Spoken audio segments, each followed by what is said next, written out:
La parole est à Madame Bucik. Hvala, gospođo predsjednice. Podržala sam izvješće o prijedlogu Fonda za pomoć najugroženijima za razdoblje od 2014. do 2020. godine. Cilj ovog izvješća je učinkovita pomoć najugroženijem siromaštvu, što predstavlja veliki izazov za Europsku uniju i za sve države članice. Borba protiv siromaštva može se temeljiti jedino na snažnoj političkoj volji.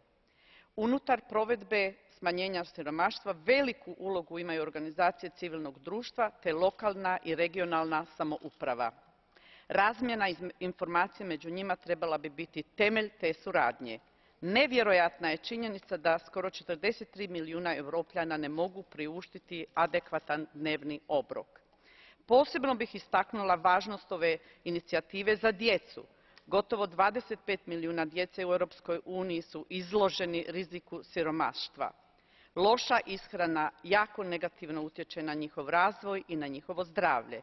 Zato u nadi za bolju i razvijeniju Europu i njene članice iskreno se nadam uspješnoj primjeni ovog izvješća. Hvala lijepa.